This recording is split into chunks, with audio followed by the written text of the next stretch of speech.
Hello dear students, कैसे हैं आप सभी लोग। बच्चों, आज हम एक बार फिर मिले हैं एक और सेशन के साथ, जिसमें हम फिर से 25 क्वेश्चंस को सॉल्व करेंगे 2024 का जो सीजीएल का प्रीलिम्स हुआ था 12 सितंबर को। 9 सितंबर और आपका 10 सितंबर एंड 11 सितंबर की शिफ्ट्स हम ऑलरेडी कर चुके हैं। ठीक है, आई होप आपने देख ली होगी। तो बच्चों, क्वेश्चन नंबर 1 देखते हैं हम इसी के साथ। मोस्ट सूटेबल ईडियम बताना है हमें इस ब्लैंक स्पेस में। तो चलो पढ़ते हैं इसको बच्चों। द रिनाउंड पब्लिशर, अब रिनाउंड का मतलब क्या होता है भाई? जो रिनाउंड होता है वो फेमस होता है, ठीक है, वेल नोन। जो फेमस है वो वेल नोन है, ठीक है, फेमस है, प्रसिद्ध है, लोग उसको जानते हैं। अच्छा, जो फेमस होता है बच्चों उसके लिए ना एस्टीम्ड वर्ड आता ठीक है, डिस्टिंग्विश्ड आता है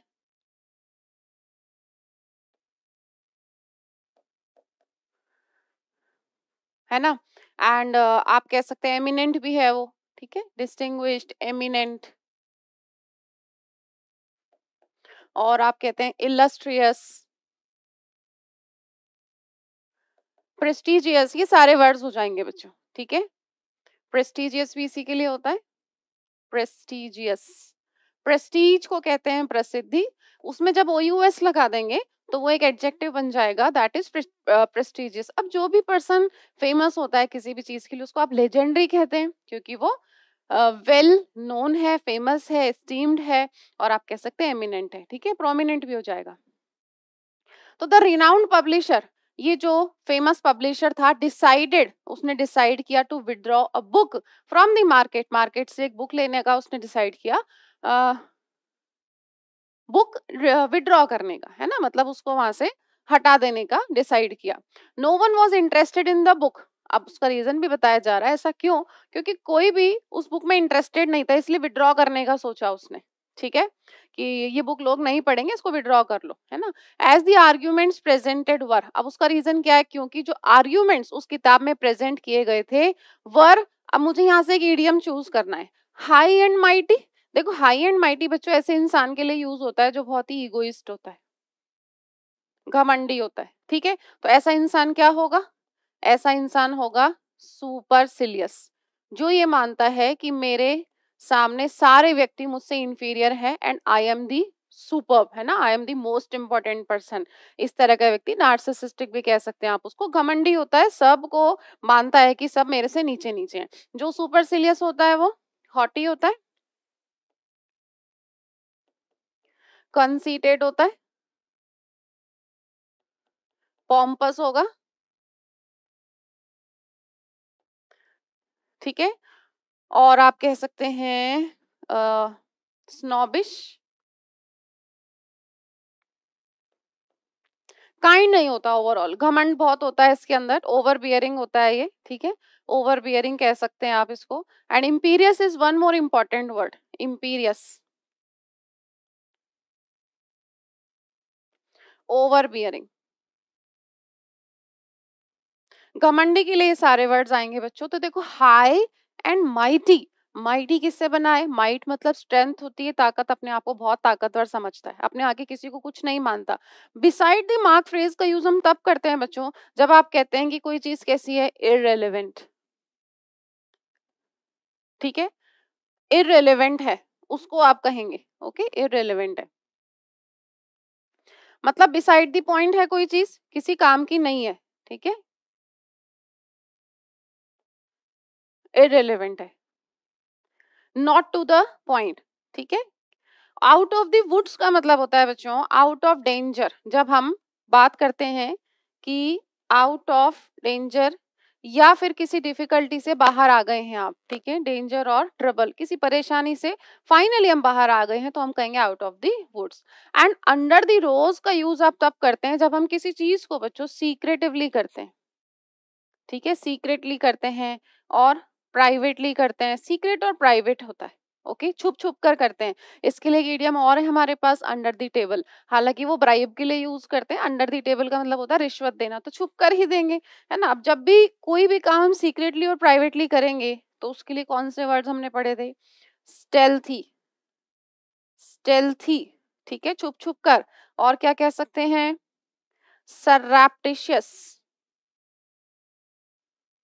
सरैप्टिशियस है ना। और हम कह सकते हैं क्लैंडस्टीन, क्लैंडस्टीन। अगर कोई भी 2-4 लोग चाहते हैं कि उनकी जो मीटिंग है किसी को पता ना लगे और वो कोई ऐसा काम कर रहे हैं जो कि हो सकता है इल्लीगल हो, तो वो छुप-छुप कर मिलेंगे। तो इस तरह की मीटिंग्स को क्या कहेंगे? क्लैंडस्टीन मीटिंग, सीक्रेटली, स्टेल्थीली, सरैप्टिशियसली। ठीक है? तो उसको आप कहेंगे अंडर द रोज। ओके? बच्चों इसके लिए एक लैटिन फ्रेज और है हमारे पास, सब रोजा। ये एक लैटिन फ्रेज है, अगर आपको याद रह जाए तो अच्छी बात है। ठीक है, सब रोजा। चलो फाइनली हम देखते हैं यहाँ पर आना क्या चाहिए। अब हम देखो सेंटेंस की इमोशन को समझते हैं। हमने कहा कि एक रिनाउंड पब्लिशर है, क्योंकि एक ऐसी किताब उसकी मार्केट में है जो लोगों को शायद पसंद नहीं आ रही, क्योंकि उसमें जो आर्ग्यूमेंट्स हैं वो कैसे हैं भाई, वो इसलिए उसने उस बुक को विड्रॉ करने का सोचा मार्केट से। तो कैसे हैं, किसके लिए आ रहा है देखो, आर्ग्यूमेंट्स। आर्ग्यूमेंट्स कैसे होंगे, high and mighty arguments egoist कैसे हो सकते हैं, है ना। Arguments out of the woods थे, मतलब आउट ऑफ डेंजर थे आर्ग्यूमेंट्स, ऐसा भी नहीं हो सकता। आर्ग्यूमेंट्स सीक्रेट थे, नहीं, आर्ग्यूमेंट्स कैसे थे, बिल्कुल इररिलेवेंट थे। ठीक है, मतलब बिल्कुल भी रिलेटेड नहीं थे, बिल्कुल बिसाइड द पॉइंट थे, इसलिए आंसर हो जाएगा आपका सेकंड वाला। ठीक है, चलो नेक्स्ट देखते हैं। If I was the queen, I would give a handsome sum towards education. ठीक है, अब ये जो सेंटेंस है बच्चों, this belongs to conditional sentences. आपका कंडीशनल सेंटेंसेस कितने तरीके के होते हैं, एक आपका ओपन कंडीशन होता है, ठीक है, एक आपका इमेजिनरी कंडीशन होता है, एक आपका क्लोज्ड कंडीशन होता है जिसको आप अनरियल कंडीशन भी कहते हैं। तो ये जो सेंटेंस है ये आपका जो है इमेजिनरी कंडीशन का है। यहाँ देखो क्या आ रहा है, वुड प्लस वर्ब की फर्स्ट फॉर्म। तो हमने पढ़ा है वुड प्लस वर्ब की फर्स्ट फॉर्म अगर आपके इंडिपेंडेंट सेंटेंस में है, तो जो आपका वो क्लॉज है जिसके अंदर कंडीशनल वर्ड है, जैसे इफ यहाँ पर है, तो यहाँ क्या आना चाहिए, were. If I were the queen. तो इमेजिनरी सेंटेंसेस में उसको लेस डेफिनेट बनाने के लिए हम वॉज का यूज नहीं करते, वर का यूज करते हैं। इस केस में आपको ये भी ध्यान रखना है कि फिर चाहे सब्जेक्ट कैसा भी हो, हालांकि वर प्लूरल सब्जेक्ट के साथ आना चाहिए, बट इमेजिनरी सेंटेंस में ही के साथ, शी के साथ, इट के साथ, सब के साथ आएगा। ठीक है, जैसे मान लो आपने कहा कि इफ ही, या हमने ले लिया if she were my mother, if she were my mother, I would respect her a lot. तो देखो इमेजिन कर रहे हैं हम, ठीक है, ये कैसी कंडीशन है आपकी, अनरियल कंडीशन है, इमेजिनेशन में चल रहा है।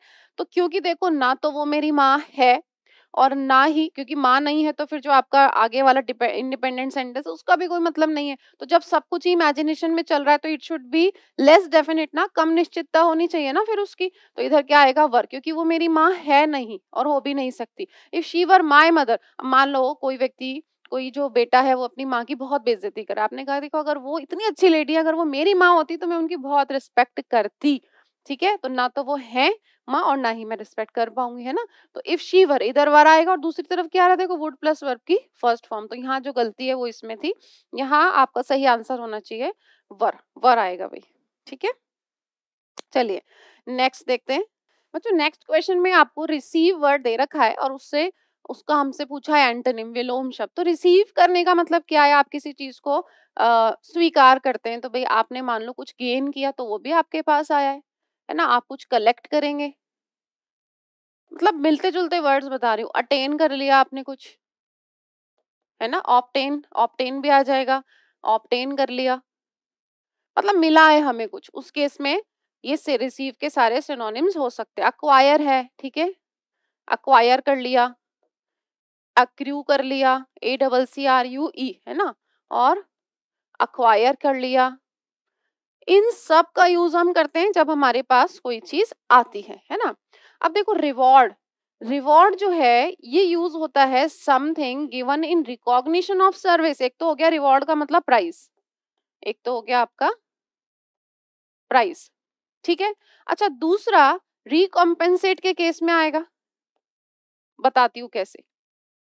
देखो जैसे होता क्या है, रिकम्पेंस के लिए आ जाएगा ये तो, होता क्या है, मान लीजिए हमने कहा एक तो हमें मिला रिवॉर्ड, एक तो इनाम मिल गया मान लो, लेकिन हम ये नहीं कहते कि फॉर एग्जाम्पल हमने कहा कि ये जो लेडी है इसने अपने बच्चे की जिंदगी को बनाने के लिए अपनी पूरी जिंदगी झोंक दी उसको सफल बनाने के लिए, ठीक है। अब वो व्यक्ति जो है सफल लोगों की गिनती में आता है वो बेटा, तो हम कहेंगे ना कि सफल होकर उस बच्चे ने अपनी माँ को रिवॉर्ड दिया है, तो उसकी सफलता उसकी माँ के लिए क्या है, एक रिवॉर्ड है।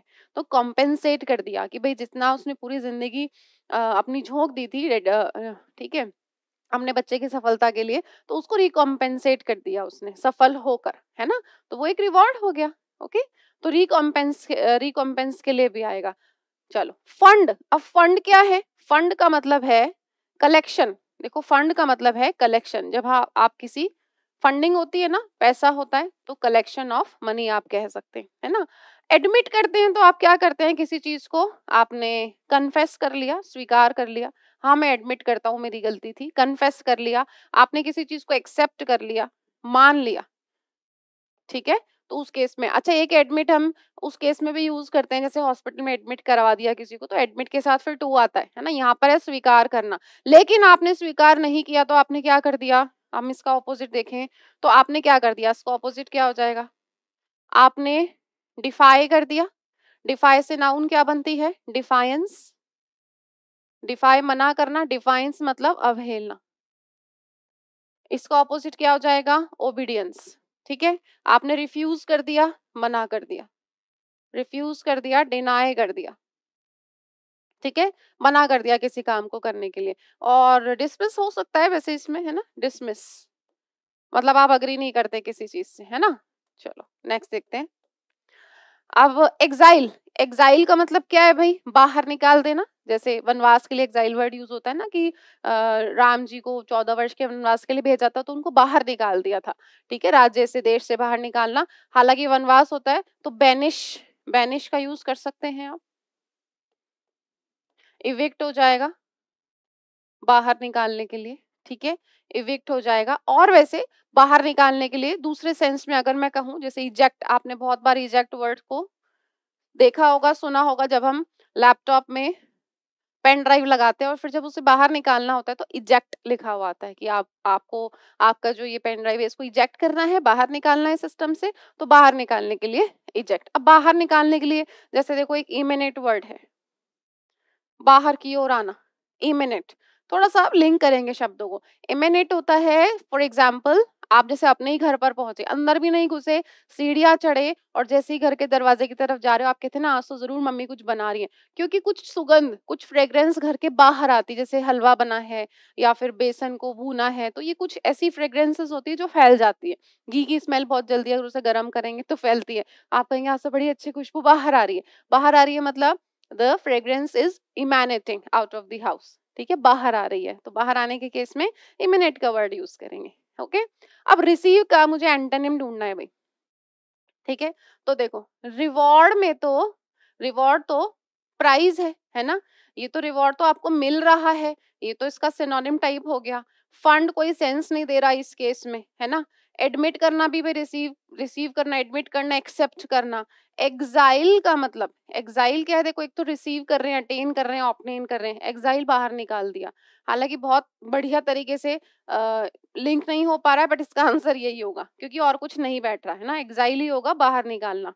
ओके, अब इसको ऐसे भी समझ सकते हो, जैसे जब आपने पेन ड्राइव लगाया तो लैपटॉप ने या पीसी ने उसको रिसीव कर लिया और जब उसको बाहर निकाला तो उसको एग्जाइल कर दिया, ठीक है, तो एग्जाइल ही इसका आंसर होगा, ऑपोजिट पूछा था हमसे। इनकरेक्टली स्पेल्ड वर्ड बताना है बच्चों, नेक्स्ट क्वेश्चन में हमें इनकरेक्टली स्पेल्ड वर्ड, एक्सिलरेट दे रखा है पहला, दूसरा एम्बैरस है, अकोमोडेट है, ऑकरेंस है। जो ऑकरेंस का मतलब होता है कोई भी घटना, कुछ भी जो होता है, इसकी वर्ब क्या होती है, ऑकर, है ना, कोई भी घटना, ऑकरेंस क्योंकि नाउन पूछा था आपसे, तो कोई भी इवेंट है उसको आप ऑकरेंस कह सकते हैं, ठीक है। कोई फिनोमिनन है, फिनोमिनन का प्लूरल क्या होता है, फिनोमिना होता है, ओ एन को ए में चेंज कर देंगे। कोई भी घटना है तो आप इंसिडेंट कह सकते हैं, ठीक है, घटनाओं के लिए सारे वर्ड्स आ सकते हैं। अकोमोडेट का मतलब होता है बच्चों किसी को जगह देना, ठीक है, किसी को रखना। जैसे आपने कहा कि भाई ये इतना बड़ा कमरा है कि this room is very copious, so copious that it can accommodate 200 students at a time. इतना बड़ा कमरा है कि ये 200 बच्चों को जगह दे सकता है, ठीक है। अकोमोडेट, रखना अपने पास में। तो अकोमोडेट करोगे, जगह दोगे किसी को रहने के लिए, तो लॉज कह सकते हो, लॉज कह सकते हैं, शेल्टर कह सकते हैं, है ना, किसी को रहने की जगह देना। और हार्बर किस केस में यूज कर रहे हैं हम? हार्बर एक तो बंदरगाह के लिए यूज होता है, एक हार्बर होता है जगह देना, रखना। जैसे मान लो मैंने कहा कि मैं किसी के लिए बिटरनेस, किसी के लिए गुस्सा, किसी के लिए खुंदक अपने मन में बिठा ली मैंने, और मैं उसको सींच रही हूँ, उसको नर्चर कर रही हूँ, पानी दे रही हूँ, डेवलप कर रही हूँ, ग्रो कर रही हूँ। तो मतलब मैं क्या कर रही हूँ? हार्बर बिटर फीलिंग्स, ठीक है। मैंने जगह दे दी किसी के लिए अपने मन में बिटर फीलिंग्स को, कड़वाहट को, इस केस में आपने यूज करा, ठीक है। रख लिया ना आपने उनको, जैसे शेल्टर करा तो रख लिया, उन लोगों को भी, उनको रख लिया आपने अपने घर में, उनको लॉज दे दिया, रख लिया आपने घर में, तो हार्बर का उस केस में आपने यूज किया है। एम्बैरस का मतलब होता है लज्जित करना। तो आप किसी को लज्जित करेंगे, या कोई भी चीज किसी को लज्जित करेगी तो शेम हो जाएगा, है ना, ह्यूमिलिएट हो जाएगा, अपमानित करना, ह्यूमिलिएट, डिमीन होगा। आपने कहा कि भाई इस तरह की पिक्चर्स, ठीक है, इस तरह की पिक्चर्स जो है, such images would demean women, women's reputation. इस तरह की पिक्चर्स, तस्वीरें जो है महिलाओं को नीचा दिखाएंगी। तो डिमीन का मतलब हो गया लज्जित करना, ठीक है, ह्यूमिलिएट। अबैश, मॉर्टिफाइड, डिमीन हो गया, ठीक है। अबैश लिख लें, अबैश, मॉर्टिफाई। चलो, अब एक्सिलरेट, नेक्स्ट वर्ड है एक्सिलरेट, जिसका मतलब होता है to make somebody feel excited and happy, ठीक है, किसी व्यक्ति को खुश करना, ठीक है, खुश करना। टू मेक समबडी फील, इसका मतलब है to make somebody feel happy and excited, किसी को खुश करना। अब खुश करने के लिए ना बच्चों, मैं बोल रही हूँ हमारे पास बहुत सारे वर्ड्स हैं, आई मीन खुश होने के लिए। जो खुश है वो हैप्पी है, जॉयस है, ब्लिसफुल है, जुबिलेंट है, ठीक है, और आप कहेंगे इब्यूलियंट है, एक्सटेटिक है, ठीक है, और एक्जुबरेंट है, इलेटेड है, एनिमेटेड है, स्पिरिटेड है, चीयरफुल है, ये सब, एफरवेसेंट है, ये सारे वर्ड्स किसके लिए यूज होते हैं? हैप्पी के लिए, खुश के लिए। ब्लिथसम है, हमने किए हुए हैं पिछली क्लासेस में। अब जो गलती है ना बच्चों, वो है यहाँ पर जो ई है ना, इसकी जगह क्या आना चाहिए? ए। ये आपकी इनकरेक्ट स्पेलिंग है, ठीक है। एक्सिलरेट, एक्सिलरेट, है ना, जो व्यक्ति खुश होगा वो रैप्चुरस हो सकता है, एक दो लिख देती हूँ। एनरैप्चर्ड हो सकता है, एनरैप्चर्ड। जो खुश है उसके लिए आते हैं ये सारे वर्ड्स, ठीक है। जॉयस है, जुबिलेंट है, फाइन। चलो नेक्स्ट क्वेश्चन देखते हैं। His ambition in life is to become a happy and satisfied man. अब देखो अगेन हैप्पी है, वापस आ गया ना हैप्पी। तो चलो इसके लिए यहाँ लिख लेते हैं हम कुछ वर्ड्स। Euphoric, blithesome. जो हैप्पी होता है ना बच्चों, वो होता है यूफोरिक, आप उसको यूफोरिक बोलेंगे, ब्लिथसम बोलेंगे,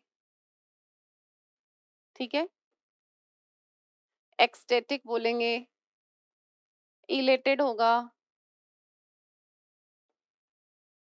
एब्यूलियंट होगा, ये सब खुश हैं, जुबिलेंट हो जाएगा, ठीक है, उसके लिए यूज होंगे। एक्सुबरेंट हो जाएगा, एफरवेसेंट हो जाएगा, विवेशियस हो जाएगा, काफी सारे। और जो सेटिस्फाइड होता है बच्चों, जो सेटिस्फाइड होता है वो ग्रेटिफाइड होता है, ठीक है, ग्रेटिफाइड हो जाएगा। और अम्यूज्ड है, डिलाइटेड है। ग्रेटिफाइड और सेटिस्फाइड का मतलब होता है संतुष्ट। व्यक्ति कैसा है? संतुष्ट है, ठीक है।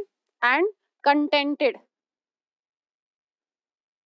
कंटेंटेड व्यक्ति संतुष्ट है, ओके। तो देखो हिज एम्बिशन इन लाइफ, उसका जो एम्बिशन है ना, उसका जो गोल है वो क्या है? To become a happy and satisfied man. अगर ये हम सभी का गोल हो जाए तो हमारे लिए सक्सेस और आसान हो जाएगी। बट प्रॉब्लम इज दैट कि हम हर चीज का स्ट्रेस पहले ले लेते हैं, बाद में मेहनत करने की और सफल होने की सोचते हैं। तो ईगरनेस का मतलब होता है बच्चों एंथुजियाज्म टू डू समथिंग, जोश, ईगरनेस। तो जो ईगरनेस है वो कीननेस है, कीननेस। एक तो कीन लिखा, फिर एनी डबल एस जोड़ दिया। तो एंथुजियाज्म है तो आप क्या कहेंगे? आप कहेंगे जोश है तो पैशन और फर्वर है, ठीक है, FERVOUR। अब व्यक्ति में पैशन है, ठीक है? एनर्जी है, इस केस में आप यूज करते हैं ना, आर्डर यूज कर सकते हैं इसके लिए, ARDOUR, ओके, उत्तेजना, ठीक है, कीननेस है, बहुत ज्यादा उत्सुकता है।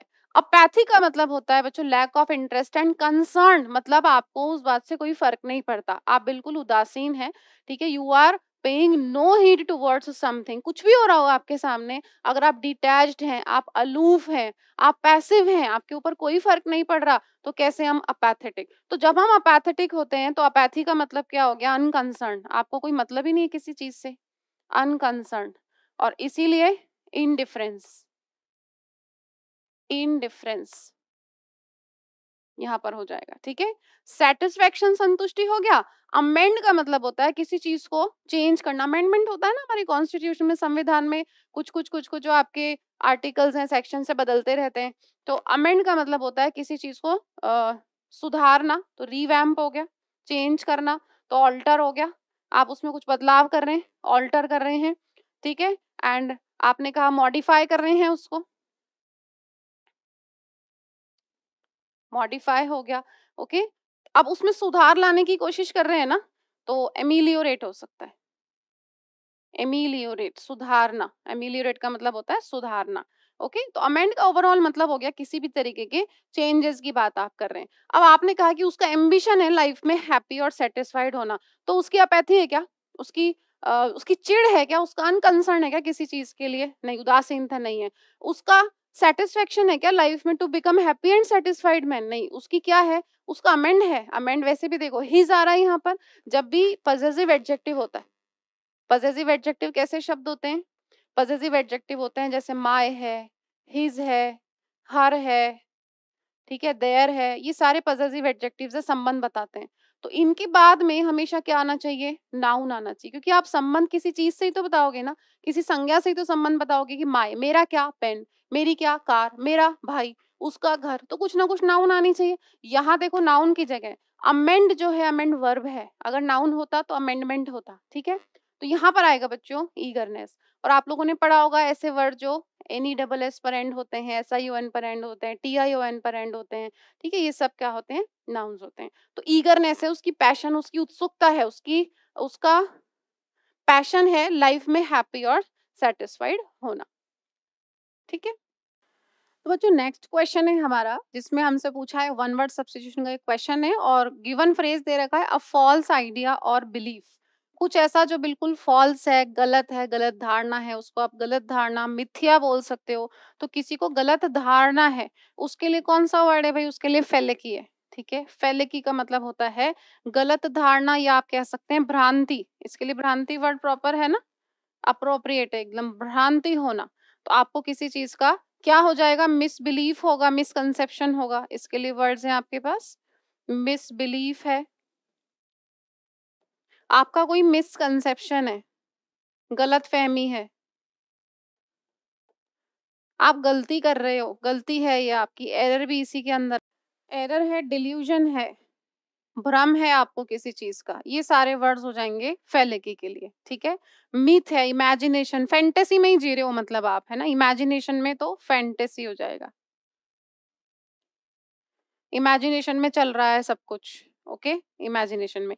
चलो अब ये जो रिटिसेंस वर्ड है, क्या रिटिसेंस को हम शाइनेस नहीं कह सकते, शाइनेस क्यों, क्योंकि देखो जो व्यक्ति कम बोलता है वो टेसिटर्न होता है और रिटिसेंट होता है, रिटिसेंट और क्या होता है, टेसिटर्न, ये लोग कम बोलना पसंद करते हैं। तो ये आप कह सकते हैं लोक्वाशियस के क्या है, एंटोनिम है। तो जो लोग कम बोलते हैं वो पैसिफिक होते हैं, शांत होते हैं, काम, कंपोज्ड, कंट्रोल्ड होते हैं, अनरफल्ड, अनफ्लैपेबल, सैंक्फ्रॉइड, पीसफुल, ये सारे वर्ड्स आ जाएंगे। सीरीन होते हैं, सीरीन भी इसी के अंदर आएगा, ठीक है। ये तो एडजेक्टिव्स हैं। अब जब इससे रिटिसेंस बनाते हैं तो शाइनेस है, मतलब ये लोग कम बोलना पसंद करते हैं, बहुत ज्यादा बड़बोले नहीं होते, इसलिए इनके अंदर क्या होता है, शाइनेस है तो टिमिडिटी हो जाएगा ना, लैक ऑफ कॉन्फिडेंस, व्यक्ति के अंदर कॉन्फिडेंस नहीं है बोलने के लिए, शर्म आती है उससे बोलने में, तो कॉन्फिडेंस का ऑपोजिट क्या हो जाएगा, डिफिडेंस। अगर कोई व्यक्ति कहता है कि भई आपने कहा कि भई he is a motivational speaker and he is very confident in speaking in front of public. लेकिन अगर कोई व्यक्ति बहुत शाय है, उसको शर्म आती है, वो पब्लिक तो छोड़ो 4 लोगों के सामने अगर नहीं बोल पाता है, तो उसके अंदर लैक ऑफ कॉन्फिडेंस है। वो बहुत बड़बोला नहीं है, चुप-चुप रहता है, शाय रहता है। तो टिमिडिटी, डिफिडेंस और शाइनेस हो सकता है। एंट्रोपी का मतलब होता है बच्चों imbalance, lack of order, lack of order. तो बैलेंस में नहीं है कोई चीज़, है ना? एंड एंट्रोफी जो है ये हमारे ऑर्गन्स क्या होता है, हमारे ऑर्गन्स का जो साइज़ है ना, वो डिक्रीज़ हो जाता है। ब्लड की कमी से या फिर किसी बीमारी की वजह से, उस मेडिकल स्टेट को कहते हैं आप एंट्रोफी, ठीक है? Shrinking of an organ because of lack of blood या फिर किसी डिज़ीज़ की वजह से, वो है आपका एंट्रोफी। आंसर हो गया फेलिकी। फेलिकी को यूज़ कैसे करते हैं? जैसे भई this is a fallacy that money can bring you everything. ये गलतफ़हमी है कि भई पैसे से आप हर चीज़ हासिल कर सकते हो, ऐसा नहीं है। पैसा अपनी जगह और बाकी की चीज़ें अपनी जगह हैं। नेक्स्ट देखते हैं। Sonam does not like bananas. बच्चों पैसिव वॉइस बनाना है। सोनम आपका सब्जेक्ट है, डज़ नॉट लाइक वर्ब है, बनानास ऑब्जेक्ट है, बनानास इधर आ जाएगा। चलो ये हमारी एक्टिव वॉइस की वर्ब है, ठीक है? तो जब आपके पास वर्ब की फर्स्ट फॉर्म हो या फिर एस और ईएस हो या फिर डू डज़ हो, ओवरऑल प्रेजेंट सिंपल टेंस हो, तो आपका जो पैसिव वॉइस बनता है वो कैसे बनता है? Is, am, are plus verb की थर्ड फॉर्म से। अगर प्रेजेंट सिंपल टेंस है तो पैसिव वॉइस बनता है is am are plus verb की थर्ड फॉर्म से। अब देखो क्योंकि बनानास अब आपका पैसिव वॉइस का सब्जेक्ट बन गया, तो बनानास के लिए इज तो आ नहीं सकता, है ना? और क्योंकि मुझे टेंस कौन सा चाहिए प्रेजेंट, तो हैड नॉट भी गलत हो गया और हैव नॉट भी गलत हो गया। आर नॉट लाइक्ड, देखो आर आ रहा है फिर नॉट यहाँ लगा हुआ ही था और वर्ब की थर्ड फॉर्म आंसर हो गया सेकंड, कि बनानास जो है सोनम के द्वारा पसंद नहीं किए जाते हैं। Gaurav was no good then a foolish man. बहुत ही आसान क्वेश्चन है। देन आ रहा है तो it should be comparative degree, ये पॉजिटिव डिग्री थोड़ी होगी। देन आ रहा है ना क्योंकि, और इस अंडरलाइन पार्ट को करेक्ट करना है। तो कंपैरेटिव डिग्री कहाँ है? देखो गुड कंपैरेटिव नहीं है, बेस्ट सुपरलेटिव है, ये भी सुपरलेटिव है, आंसर होगा नो बेटर। ठीक है, Gaurav was no better then a foolish man. ठीक है, नेक्स्ट जो आपका क्वेश्चन है, एक्विंस वर्ड पूछा है बच्चों। एक्विंस उसके लिए यूज होता है जो मतलब ही और शी एक्सेप्ट्स समथिंग रिलक्टेंटली, ठीक है, बिना इच्छा के किसी चीज को मान लिया लेकिन अपोज नहीं किया, उसका विरोध नहीं किया। ऐसे लोगों को सोचो, हमने क्या कहा था? They are submissive, they are meek humble kind है, एंड दे आर मॉडेस्ट, ठीक है, काफी मॉडेस्ट है, काइंड है। और फिर हमने कहा था ओबीडियंट है, सबमिसिव है, दब्बू है, ओबीडियंट है, फ्लेक्सिबल है। फिर हमने कहा था कुछ मेहमान जो कि बड़े फ्लेक्सिबल हैं कि ठीक है हम यहीं गद्दा लगा के सो जाएँगे, हम कुछ भी खा लेंगे, ज़्यादा नखरे नहीं करते, ऐसे लोग फ्लेक्सिबल हैं। तो फिर अडैप्टेबल हैं, अडैप्टेबल जो होते हैं वो रेज़िलिएंट होते हैं, ठीक है? ये सारे वर्ड्स हो जाएँगे। तो जो आपका ये वर्ड दे रखा है एक्वियस, ठीक है? ये एक्सेप्ट कर लेता है चीज़ों को, एग्री कर लेता है, ठीक है? एग्री करना, रिलक्टेंटली करे लेकिन एग्री कर लेता है। अब डिसिस्ट का मतलब होता है, देखो डिसिस्ट और सीज़ दोनों का ही मतलब क्या होता है? किसी चीज के लिए खुद को रोकना, टू स्टॉप, ठीक है, टू स्टॉप, किसी चीज के लिए खुद को रोकना। जैसे भाई आपने कहा इसके लिए देखो अब्सटेन, रिफ्रेन, ये वाले सारे वर्ड्स हो सकते हैं ना। अब्सटेन हो गया, रिस्ट्रेन हो गया, बताती हूँ अभी इसके एग्जांपल्स। रिस्ट्रेन हो गया, रिफ्रेन हो गया, ठीक है। रिस्ट्रिक्ट हो गया, आपने अपने आप को रिस्ट्रिक्ट कर लिया, रोक लिया। जैसे सपोज आपने कहा कि गुस्सा तो मुझे बहुत आ रहा था, लेकिन मैंने खुद को रूड वर्ड्स बोलने से, इंसल्टिंग वर्ड बोलने से रोका। तो आप कह सकते हैं I restrained myself from saying rude words, ठीक है, मैंने गुस्सा करने से अपने आप को रोका। Abstain, I abstain myself to 2 chapatis at a time, की भाई ओबेसिटी ज्यादा हो रही है किसी को, डॉक्टर ने कहा थोड़ा खाना कम करो, तो मैंने खुद को रिस्ट्रिक्ट कर लिया, खुद को रोक लिया, 2 ही चपाती एक बार में खाऊँगा। तो डिसिस्ट कर रहे हैं आप, अपने आप को रोक रहे हैं, ठीक है? अच्छा सीज़, सीज़ का मतलब भी वही है, आप रोक रहे हैं, सीज़ का मतलब क्या होता है? स्टॉप, ठीक है? थ्वार्ट जो वर्ड है, इसका मीनिंग होता है बच्चों अड़चन डालना, अड़चन डालना तो भी क्या हो गया? ऑब्स्टेकल हो गया, ऑब्स्टेकल है, हिंडर हो गया, रोकना। हालाँकि ऑब्स्टेकल जो वर्ड है, वो आपका नाउन है, ठीक है? ऑब्स्टेकल नाउन है और हिंडर वर्ब है। बट मेरे मुँह से निकल गया था इसलिए मैंने लिख दिया ऑब्स्टेकल, ठीक है, प्रिवेंट करना, ऑप्स और ऑब्ट्यूरेट, ठीक है, ऑब्ट्यूरेट रोकना, प्रिवेंट करना, इम्पीड अड़चन डालना, ये सब इसके सिनोनिम्स हो जाएंगे। ये जो कंकर होता है बच्चों, ये अग्री ही होता है, ये अग्री ही होता है। पूछा हमसे सिनोनिम में, आंसर ये हो जाएगा। एक स्पेलिंग और है ना हमारे पास, एक स्पेलिंग और हमारे पास क्या है, CONQUER, कॉन्कर। अब कॉन्कर का मतलब होता है किसी को जीत लेना या अधिकार करना, ठीक है, जीतना या किसी पर या किसी देश पर, किसी राज्य पर अधिकार करना, व्यक्ति पर अधिकार करना।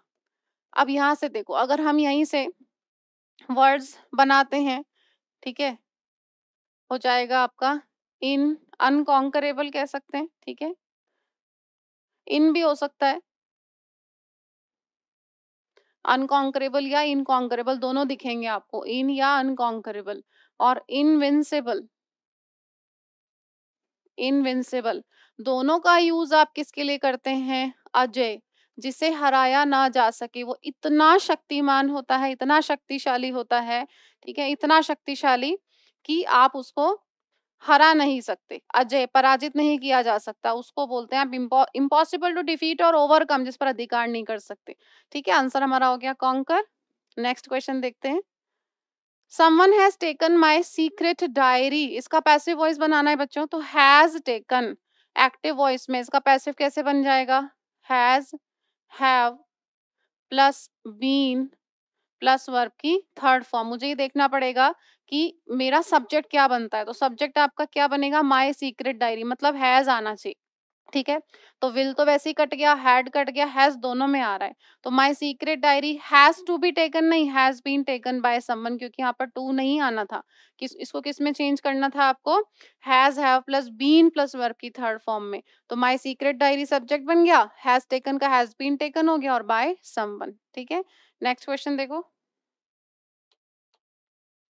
ही ran quick to catch the bus, देखो ये आपका वर्ब है, इस वर्ब का मैनर बताने के लिए क्या चाहिए, मैनर बताने के लिए एडवर्ब चाहिए। ये तरीका बता रहा है उसके दौड़ने का, वो बस को पकड़ने के लिए कैसे दौड़ा, क्विक नहीं दौड़ा, क्विकली दौड़ा, आंसर आएगा क्विकली, LY एडवर्ब चाहिए बच्चों यहाँ पर, ठीक है, क्विकली। अच्छा, जो क्वाइट है, क्वाइट तो हो गया आपका खामोश, ये मैंने बार-बार बताया है, ये होमोनिम्स में पूछा जा सकता है। आपके ये जो वर्ड्स हैं, एक तो है क्वाइट, एक है क्वाइट, एक है क्विट, एक है क्विल्ट, ठीक है। ये जो क्वाइट है ये एडवर्ब है, ये क्वाइट है एडजेक्टिव है, ये क्विट है वर्ब और ये क्विल्ट है नाउन, ठीक है। सबका अपना अपना मीनिंग है। जो नाउन है क्विल्ट, ये तो होती है रजाई जो हम ठंड में ओढ़ते हैं। क्विट करना मतलब टू लीव, अबैंडन, छोड़ देना, त्याग देना। जैसे don't quit your job, don't quit the exam, बीच में मत छोड़ो उसको। क्वाइट का मतलब होता है साइलेंट, ठीक है, शांत। और इसका मतलब होता है काफी हद तक, एडवर्ब ऑफ डिग्री है ये, काफी हद तक। जैसे डॉक्टर ने पेशेंट से पूछा, भाई आज आप कैसा महसूस कर रहे हैं, पेशेंट ने कहा आज मैं काफी हद तक बेटर हूँ, काफी हद तक अच्छा हूँ, तो I am quite well today, I am quite fine today, ठीक है। तो QUITE, QUIET and QUIT and QUILT, सबका स्पेलिंग अलग है। तो ये है आपका क्वाइट। इंसिपिड होता है बच्चों बहुत फीका और स्वादहीन, ठीक है, इंसिपिड होता है फीका और स्वादहीन। जिसका ऑपोजिट क्या हो जाएगा भाई, जिसका ऑपोजिट हो जाएगा आपका टेस्टी, डिलीशियस, डिलेक्टेबल, पैलेटेबल हो गया, है ना। और आप कह सकते हैं सुक्यूलेंट है, बहुत टेस्टी है, ठीक है। ये है फीका बिल्कुल। अब देखो जो खाने के केस में है, तो खाने के केस में तो ये कैसा है, अन एपेटाइजिंग है, मतलब बिल्कुल भी टेस्टी नहीं है, तो खाने के केस में तो ये अनएपेटाइजिंग हो गया। लेकिन अगर मान लो इसको हम फिगरेटिवली यूज करें, तो कोई चीज एकदम बोरिंग है तो टीडियस हो गया ना। अब जो टीडीएस है वो कैसा है, आप कह सकते हैं हमड्रम, एकदम ऑर्डिनरी है, मजा ही नहीं आ रहा। होता नहीं, जैसे आप कहेंगे ये तो बड़ी फीकी फीकी पार्टी रह गई, कोई मजा ही नहीं है इसमें, तो मतलब मजा नहीं है तो फीकी पार्टी रह गई, है ना। और क्या हो जाएगा आपका प्रोजेक्ट, मतलब लेस इंटरेस्टिंग, बिल्कुल भी मजा नहीं आ रहा है उसमें। एंड लस्टर का मतलब चमक होता है बच्चों। लस्टर का मतलब चमक होता है, तो उसमें LE लगा तो चमकहीन हो जाएगा, नीरस हो जाएगा, बिल्कुल नीरस और फीका। ये मतलब हो जाएंगे इसके, नीरस और फीका। ठीक है। रैपिड तो स्विफ्ट होता है, बहुत तेज, क्विक। जो रैपिड है वो क्विक है। ठीक है। तो जो क्विक है, रैपिड है, वो एक्सपेडिशियस है, जल्दी जल्दी, एक्सपेडिशियस, है ना। और एक वर्ड हमारे पास है इंस्टेंटेनियस, इंस्टेंटेनियस, बहुत ही जल्दी जल्दी में, इंस्टेंटेनियस। ठीक है भाई, आंसर हमारा ऑलरेडी हो चुका था quickly. He is an atheist although he respects everyone's belief. पूछा है वन वर्ड सब्स्टिट्यूशन, एथीस्ट। देखो थियो, थियो वर्ड किसके लिए आता है? थियो वर्ड आता है गॉड के लिए। तो जो थीस्ट होता है, जो थीस्ट होता है वो तो होता है ईश्वर को मानने वाला, आस्तिक। और इसमें ए लग गया तो नेगेटिव हो गया, जो भगवान को नहीं मानता। तो the one who does not believe in God, हाँ उसी को अतीस्ट कहते हैं। One who is extremist, no. One who believes in nature, no. One who believes in God, ये तो कौन होता है? जो गॉड पर भरोसा करता है, उसको तो आप तीस्ट कहते हैं। और एक्सट्रीमिस्ट कौन होता है? जो बिल्कुल अपनी सरकार के विरुद्ध में ही, विरोध में ही चलता है, ठीक है, अलग ही सोचता है, उनको एक्सट्रीमिस्ट कहते हैं।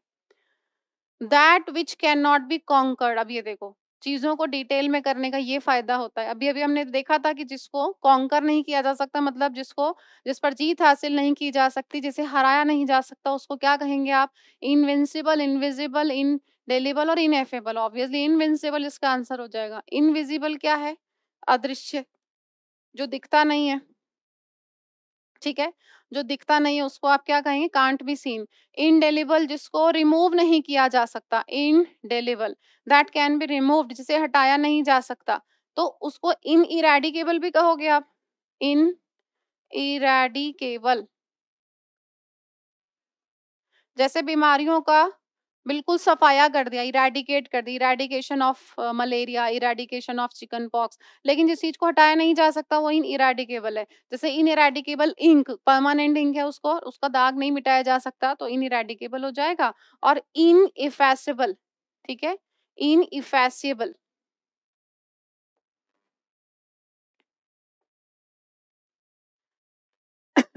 सॉरी, ये भी इसका सिनोनिम हो जाएगा, इन इफेसिबल। ओके। इनएफेबल क्या है? इनएफेबल होता है incapable of being expressed in words, जिसको एक्सप्रेस नहीं किया जा सकता, जिसका मतलब है can't be expressed in words, जिसको शब्दों में बयां नहीं किया जा सकता। Can't be expressed in words, जिसको शब्दों में बयान नहीं किया जा सकता। ठीक है, जैसे आपने कहा मैं इतना खुश हूं ना तुम्हारी सफलता को देख के कि मैं वर्ड्स में नहीं बता सकता इस बात को, तो इन इफेकेबल जॉय हो गया। ठीक है, इन इफेबल जॉय हो गया। ओके, चलो नेक्स्ट देखते हैं। इन माई न्यू ऑफिस, हमारे न्यू ऑफिस में ऑल एम्प्लॉयज वर डिफरेंट, सारे के सारे कर्मचारी एक दूसरे से भिन्न है। So I felt like a fish out of water.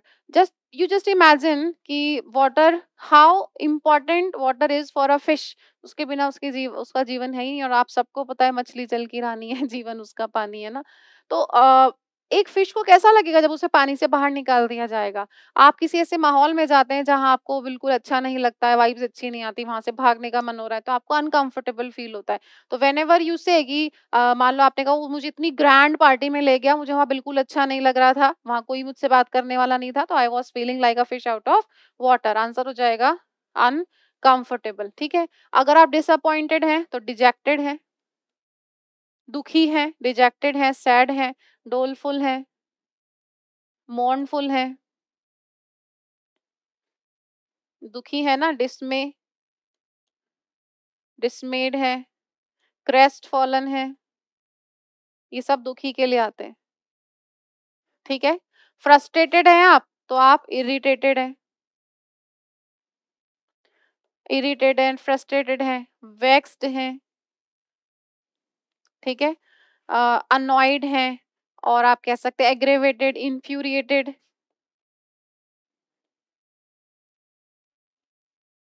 Aggravated है, इन्फ्यूरिएटेड है। अब आपको याद होगा हमने पहले काफ़ी क्लासेस में पढ़ा है exacerbate एंड exasperate। exasperate का मतलब तो था गुस्सा दिलाना, इसका मीनिंग था गुस्सा दिलाना, ठीक है।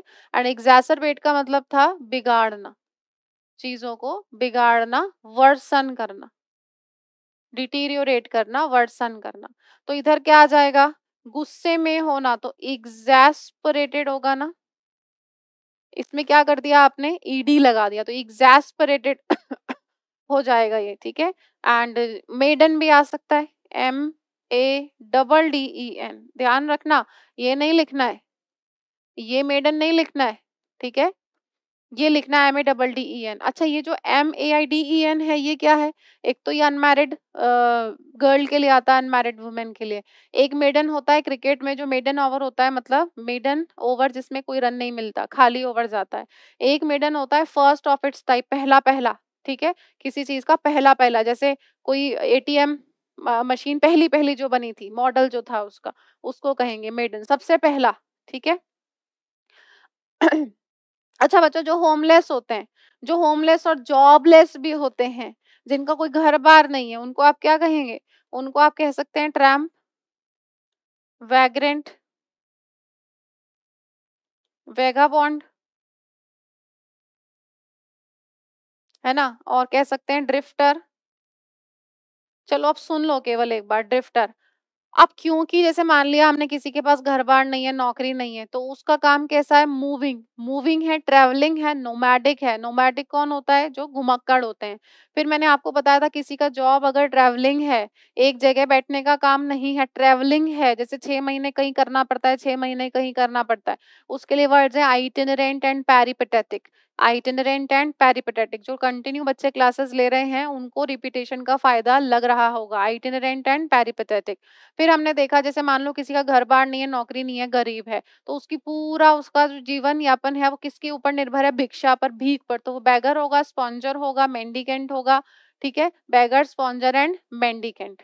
ओके, चलो आंसर हमारा हो गया यहाँ पर अनकंफर्टेबल। नेक्स्ट देखते हैं, Mrs Shri Lakshmi's musical intelligence is superior then Mrs Suma's, है ना।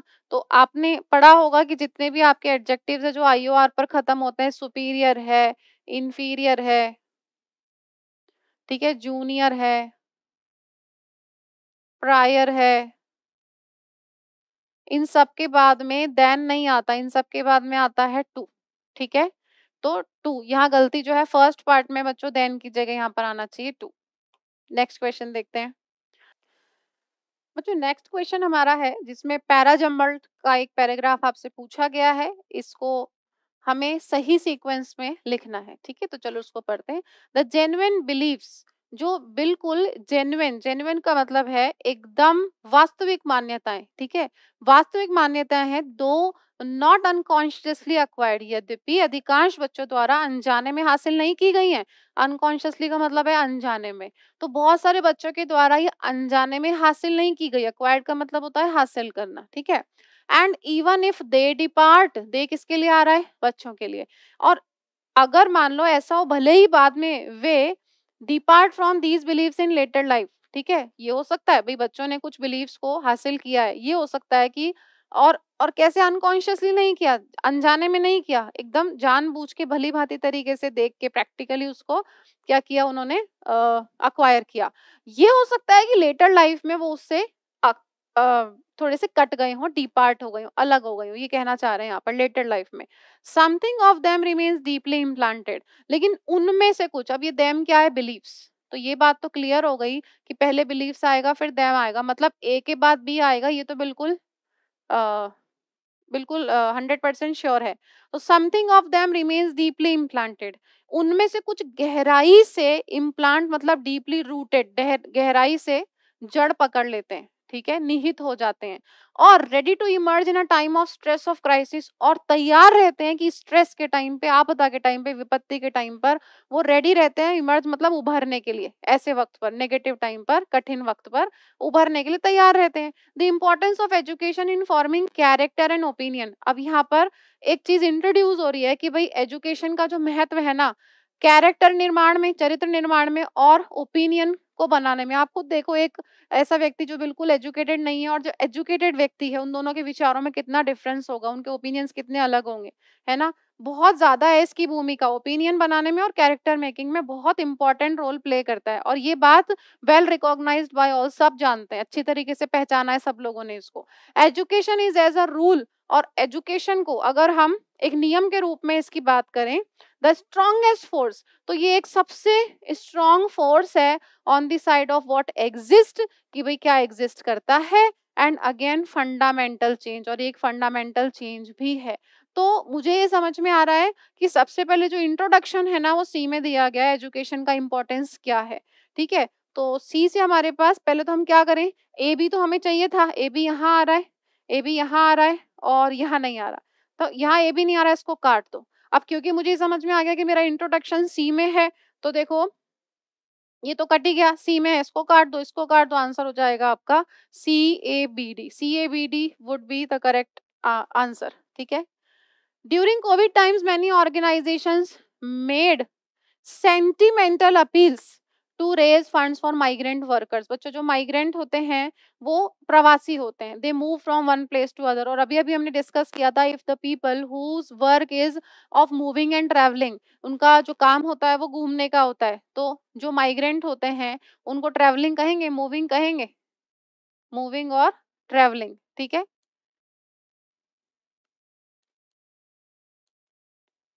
आइटिनरेंट, आइटिनरेंट, पेरिपेटेटिक, वहां नहीं लिखा था, यहाँ लिख दिया है, पेरिपेटेटिक, घूमने फिरने का, नोमैडिक, ठीक है। अच्छा, लोग अब एक एक जगह से दूसरी जगह जाते हैं, तो मान लो एक व्यक्ति दूसरे देश में जाके बस गया, उसको तो क्या कहेंगे, एमिग्रेंट, ई से याद रखना, बाहर चला गया, और कोई हमारे देश में आकर रहने लग गया, उसे इमिग्रेंट कहते हैं।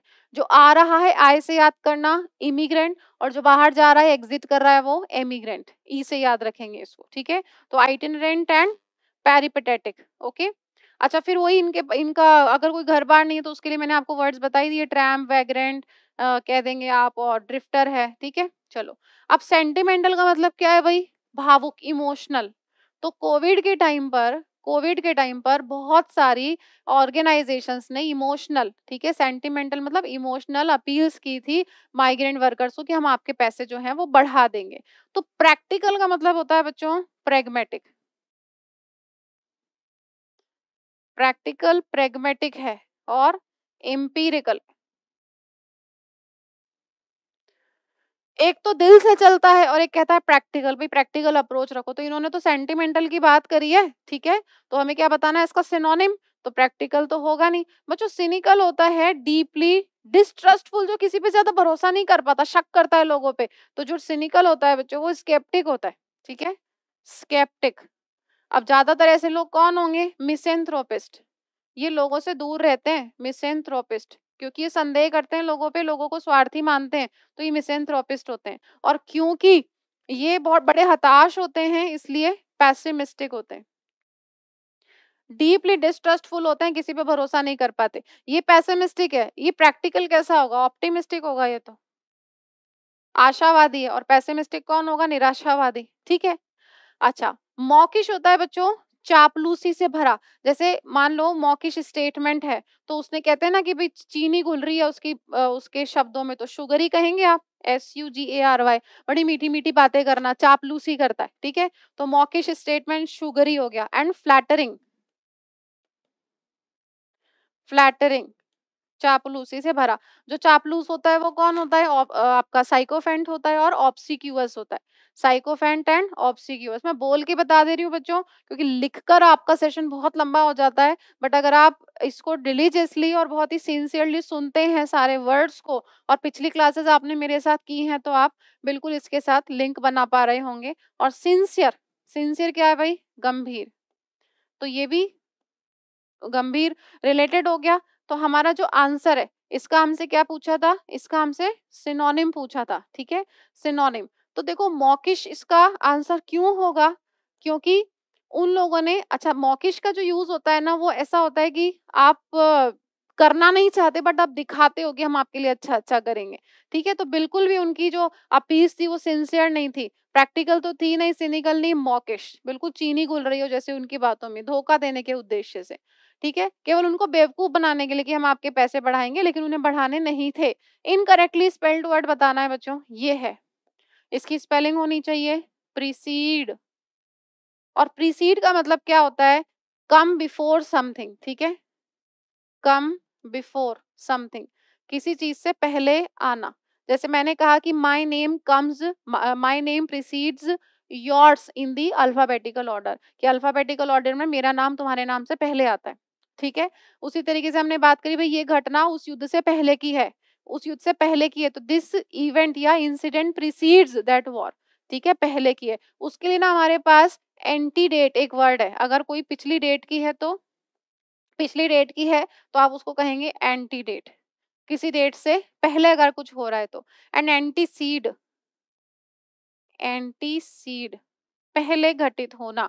ओके, प्रोसीड का मतलब होता है बच्चों बिगिन करना, कंटिन्यू करना, शुरू करना, बिगिन करना, कंटिन्यू करना। आपने कोर्ट में सुना होगा ना, जज साहब कहते हैं वकीलों को यू मे प्रोसीड नाउ, अब आप शुरू कर सकते हैं, यू मे प्रोसीड, ठीक है? बिगिन करना और कंटिन्यू करना, गो अहेड, भी आप आगे बढ़ो, अपनी कार्रवाई को आगे बढ़ाओ, प्रोसीड करो। लेकिन आप ध्यान रखें जो प्रोसीड्स होता है, नाउन आपने अच्छे से पढ़ा होगा, प्रोसीड्स एक नाउन है जिसका मतलब क्या होता है? जिसका मतलब होता है दिन की कमाई, दिन की कमाई, ठीक है? जैसे आपने कहा मैंने अपने सीए से कहा कि आप हमारे प्रोसीड्स जो हैं वो बैंक में जमा करा दें, तो अब वहाँ प्रोसीड नहीं आ सकता, वो प्रोसीड्स ही होगा।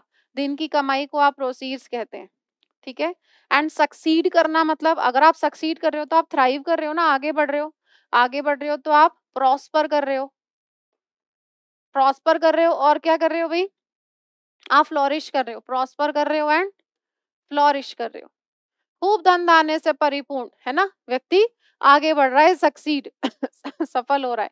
और एक्सीड का मतलब होता है अधिक होना या उल्लंघन करना। जैसे देखो, मान लो आपने कहा एक तो अधिक होने का मतलब क्या है? आपने एक एलिवेटर में, लिफ्ट में लिख दिया कि भई the number of people should not exceed 20, ठीक है? भई 20 लोगों से ज़्यादा इसमें नहीं बैठ सकते। और मर्यादा का उल्लंघन करना, नियम तोड़ना, जैसे स्पीड लिमिट जो है इससे एक्सीड नहीं करना।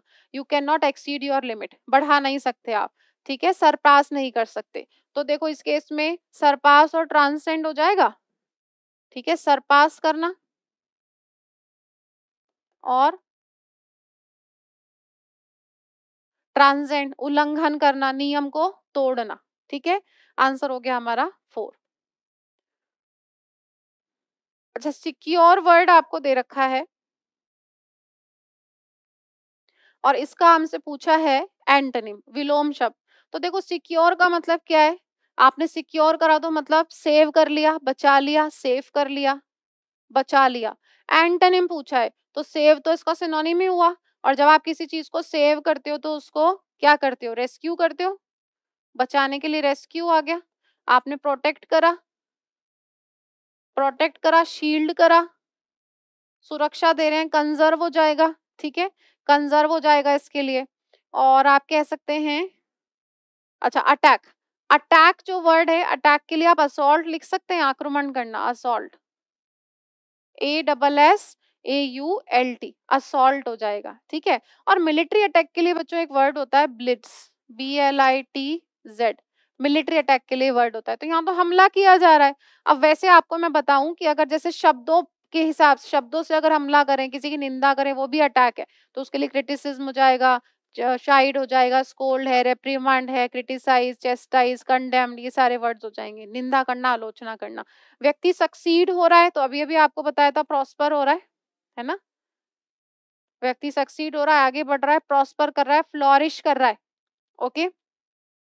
एंड ट्रंडल जो वर्ड है, ट्रंडल का मतलब होता है बच्चों लुढ़क जाना, ठीक है? तो ट्रर्च हो जाएगा, TRUDGE, लुढ़कना, TRUDG, एंड स्ट्रॉल कह सकते हैं आप, ठीक है, STROLL, एंड डॉडल, लुढ़कना, डॉडल। मुझसे पूछा है एंटोनिम, सिक्योर सेव कर लिया लेकिन इसका उल्टा अटैक कर दिया। एक तो आपने बचाया किसी को, दूसरा अटैक कर दिया, तो इसका ऑपोजिट क्या हो गया भाई? इसका ऑपोजिट हो गया अटैक, ठीक है। नेक्स्ट क्वेश्चन देखते हैं। In Indian mythology most of the asuras wish to be never able to die. वो लोग क्या चाहते हैं कि भाई कभी भी मरे ना, ऐसी उनकी इच्छा होती थी। जितने भी असुर्स होते थे उनकी इच्छा होती थी कि कभी भी मरे ना। अब इसमें देखो जो वर्ड्स दे रखे हैं, इम्परवियस। इम्परवियस का मतलब होता है बच्चों, पहला तो इसका मतलब होता है नॉट अफेक्टेड,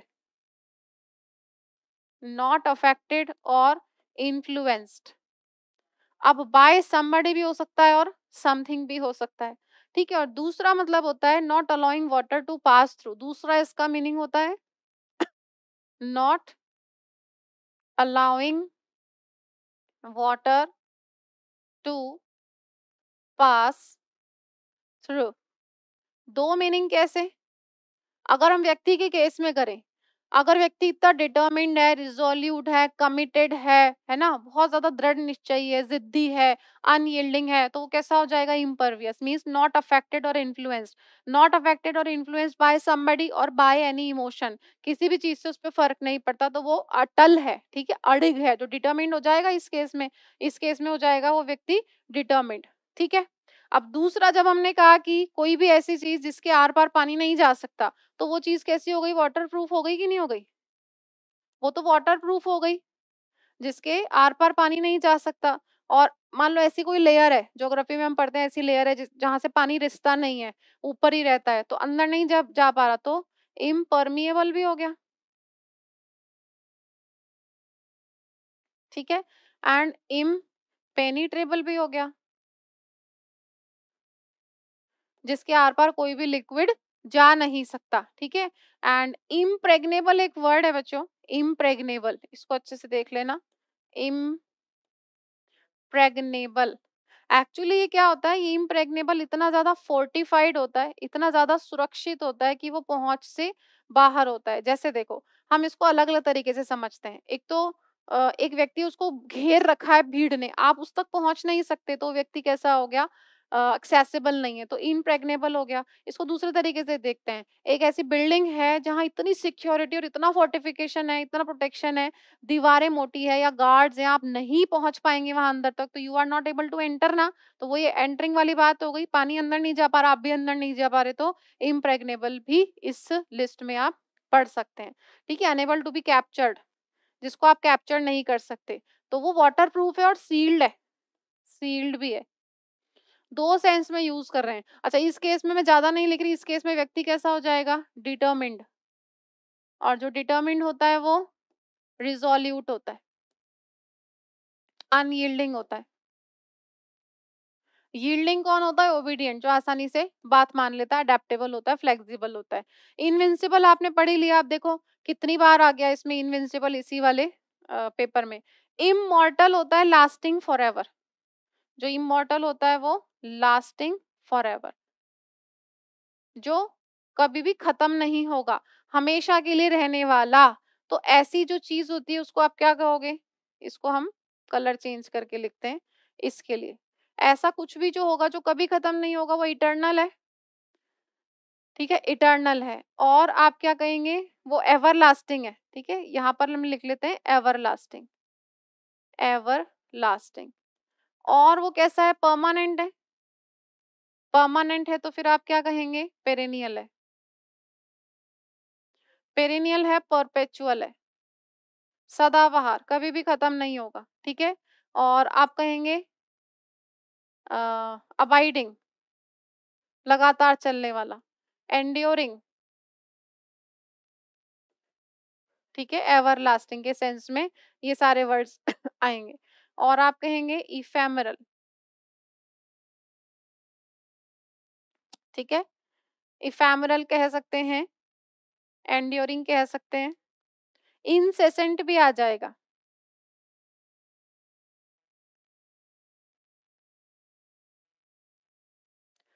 ठीक है, बाकी तो कई सारे वर्ड्स हैं हमारे पास इसके लिए। जो कभी फेड नहीं होता वो अनफेडिंग है, इम्पेरिशेबल है जो कभी भी खत्म नहीं होगा, कभी भी मरेगा नहीं, वो इम्पेरिशेबल है, ठीक है। और इनविजिबल, इनविजिबल कैसा है? कंसील्ड, जो छुपा हुआ है, दिखता नहीं है, इनविजिबल, ये भी अभी आया था पीछे। तो आंसर क्या होगा? Never to be die. तो वो अमर अमर रहना चाहता था, मतलब इमॉर्टल रहना चाहता था। मॉर्टल तो कौन होता है? नश्वर, जो एक ना एक दिन खत्म होगा, ठीक है। और इमॉर्टल जो कभी भी खत्म नहीं होगा, ठीक है, हमेशा के लिए एग्जिस्ट करने वाला। बच्चों नेक्स्ट क्वेश्चन हमारा है, जो कि क्लोज टेस्ट का हमारा क्वेश्चन है। चलो अब जो बच्चे पहले से पढ़ रहे हैं, मेरी क्लासेस ले रहे हैं, उन्हें पता है हम क्लोज टेस्ट कैसे पढ़ते हैं। पहले हम बिना ऑप्शन के उसको पढ़ेंगे, बिना ऑप्शन के पढ़ेंगे और फिर ऑप्शंस को कंसीडर करेंगे। The beginning of the story is dash in its presentation. उसकी प्रेजेंटेशन में जो स्टोरी की बिगिनिंग थी वो डैश थी, ठीक है। बट अब यहाँ पर एक कॉन्ट्राडिक्शन आ गया। इन इस तरह के शब्दों को हमेशा पढ़ते हुए अंडरलाइन करना है, मतलब एक कॉन्ट्राडिक्शन आ गया। कॉन्ट्राडिक्शन का मतलब होता है भाई पॉजिटिव के साथ किसको जोड़ते हो आप? नेगेटिव को जोड़ते हो, ठीक है। Dash the style eases out. कोई भी चीज जब ईज आउट होती है ना बच्चों, तो वो हल्की पड़ने लग जाती है, धीमी पड़ने लग जाती है। जैसे हमने कहा शुरू में जब हम किसी चीज को स्टार्ट करते हैं तो हम बहुत एनर्जेटिक होते हैं, बहुत ज्यादा पैशनेट होते हैं किसी काम को करने में। लेकिन धीरे धीरे चलो हम दिन के हिसाब से देखें, सुबह हमारी एनर्जी बहुत हाई होती है, रात होते होते हम बहुत ईज आउट हो जाते हैं, हल्के में, ठीक है, शांत हो जाता है सब कुछ। तो सब कुछ धीमा पड़ने लग गया, हल्का पड़ने लग गया, and becomes haunting in its simplicity, ठीक है। अब हाउंटिंग का मतलब होता है, अब कई सारे मीनिंग होते हैं इसके। एक तो होता है डरावना, और दूसरा होता है जो सीधा, एकदम सीधा दिल को स्ट्राइक करे, बहुत दुखी करने वाला। तो पहला तो इसका मीनिंग हो गया डरावना, ठीक है, हाउंटिंग। और दूसरा इसका मीनिंग है जो सीधा आपके इमोशंस पर स्ट्राइक करे। अच्छा, हाउंटिंग कोई चीज तब भी होती है जब वो चीज मुझे बार बार याद आती है, ठीक है, बार बार मेरे मन में आती है, उस केस में भी हाउंटिंग यूज होता है। इन इट्स सिंप्लिसिटी, ठीक है। The author brings out the human elements in his story. Bring out मतलब लेकर आता है। ऑथर जो है वो अपनी स्टोरी में एक ह्यूमन एलिमेंट, मानव के ऊपर कुछ बात करता है, ठीक है, ह्यूमन एलिमेंट भी लेकर आता है। This common element of sympathy and sacrifice is given a new dash by the old artist.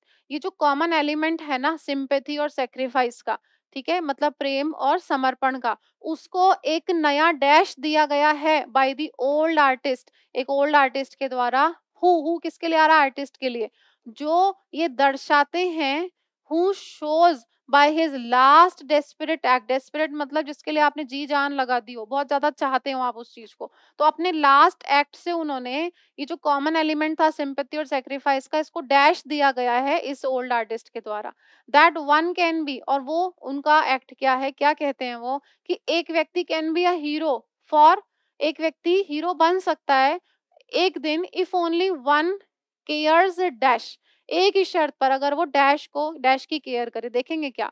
O Henry treatment. अब ऐसा लग रहा है कि ओ हेनरी जो है वो ऑथर है, ठीक है, उनका जो ट्रीटमेंट है ऑफिस मटेरियल, मटेरियल यहाँ पर क्या है जो उन्होंने लिखा है, इज बैलेंस्ड एंड कंट्रोल, बहुत ही बैलेंस्ड और कंट्रोल्ड है। A fine dash of humour and pathos, humour मतलब मजाक, और पैथोस मतलब दुख, कि भाई दुख और सुख का क्या है, कुछ तो होगा, एक बहुत अच्छा, खुशी, खुशी और मजाक, ह्यूमर ले लो, मजाक ले लो, खुशी ले लो, खुशी और दुख का डैश है, ठीक है। चलो अब हम देखते हैं इस पूरे पैसेज को विद कंसीडरिंग द इसके ऑप्शंस है ना। The beginning of the story is dash. तो स्टोरी की जो बिगिनिंग है वो डिलेक्टेबल है क्या? डिलेक्टेबल का मतलब होता है डिलीशियस, बहुत ही ज्यादा टेस्टी, डिलीशियस, ठीक है। अच्छा, डिलीशियस, डिलेक्टेबल जो वर्ड है वो बहुत बार पूछा जाता है, 2023 के सीजीएल में भी इसे पूछा गया था। हैबिचुअल का मतलब क्या होता है? आदन होना, आदि होना, आदि होना, ठीक है। अच्छा, प्रोन का यूज आप तब करते हैं बच्चों, जब आप कहते हैं कि भाई किसी चीज से पीड़ित होने या ग्रसित होने की संभावना जिसको ज्यादा होती है। जैसे आपने कई बार रोड पर देखा होगा एक्सीडेंट प्रोन एरिया, तो यहाँ पर एक्सीडेंट्स ज्यादा होते हैं। कोविड के टाइम में आपने देखा होगा कि old people and children were prone to the infection, मतलब उन लोगों को, बच्चों और बूढ़ों को इस बीमारी से पीड़ित होने की संभावना ज्यादा थी। प्रोन टू मतलब दे वर वल्नरेबल, वल्नरेबल थे वो लोग, है ना। तो प्रोन का यूज इसलिए हम करते हैं। और आपका जो वर्ड है क्वाइंट, इसका मतलब होता है ये अट्रैक्टिव तो होता है, ये अट्रैक्टिव तो होता है, लेकिन किस केस में? ओल्ड फैशन होता है, ओल्ड फैशन्ड। बहुत सारी ऐसी चीज़ें हैं, देखो आज के टाइम पे वापस फैशन आ गया है कि आप अपनी दादी, आप अपनी नानी, मम्मी के जो उनका जोड़ा होता था शादी का, जब वो दुल्हन बनी थी, उस जोड़े को आप पहनते हैं उसको मॉडिफाई करा के, या पुराना आपने कुछ साफा लगा लिया, बहुत अलग लग रहा है आज के टाइम पे, है बहुत पुरानी चीज़, पुरानी कोई साड़ी हो गई, पुरानी कोई पुराना कोई कुर्ता हो गया जो बहुत यूनिक है, एंटीक है, उसमें कुछ मॉडिफिकेशंस करके आपने उसको पहना है, तो मतलब वो बहुत अट्रैक्टिव लग रहा है, उस केस में यूज़ होता है। चलो अब देखते हैं, आपने कहा स्टोरी की जो बिगिनिंग है ना, वो बहुत डैश है अपनी प्रेज़ेंटेशन में, डैश है, तो टेस्टी तो होगी नहीं, और आधी भी नहीं होगी, और प्रोन भी नहीं होगी, अट्रैक्टिव है भई, बहुत अट्रैक्टिव है। बिगिनिंग तो बहुत शानदार है उसकी, ठीक है, प्रेज़ेंटेशन में, बट अब क्योंकि एक कॉन्ट्रडिक्शन आ गया, नेगेटिव, लेकिन डैश द स्टाइल, लेकिन धीरे-धीरे ये स्टाइल क्या हो गई? फीकी पड़ गई। लेकिन धीरे-धीरे ये स्टाइल फीकी पड़ गई। मेरे मुँह से भी देखो क्या निकला? धीरे-धीरे। तो हार्डली का मतलब तो होता है ना के बराबर। ना के बराबर ये क्या हो गया? ना के बराबर नहीं। इनिशियली शुरुआत में नहीं, रिसेंटली, करंटली, हाल ही में नहीं। तो आप कह रहे हैं ग्रेजुअली। रिसेंटली हुई है क्या वो? ग्रेजुअली, धीरे-धीरे हर चीज़ की चमक कम हो जाती है, तो धीरे-धीरे आपने कहा कि वो जो स्टाइल था ना लिखने का, धीरे-धीरे फीका पड़ गया and becomes haunting in its simplicity. ठीक है? तो और धीरे-धीरे उसने क्या करा? अपनी सिंप्लिसिटी को छोड़ दिया। Okay, the author brings out the human elements in his story. Author अपनी स्टोरी में एक ह्यूमन एलिमेंट भी लेकर आता है। This common element of sympathy and sacrifice is given a new, यहाँ से पढ़ते हैं, given a new dash by the old artist. उस ओल्ड आर्टिस्ट के द्वारा ये जो एलिमेंट था सिंपैथी और सेक्रीफाइस का, उसको क्या दिया गया है भाई? सुपरविजन दिया गया है क्या? सुपरविजन तो देख रेख होता है, आप कहीं का सुपरविजन कर रहे हो, देख रेख कर रहे हो, देख रेख थोड़ी दी गई है ना? कंडीशन, कोई स्थिति दी गई है क्या?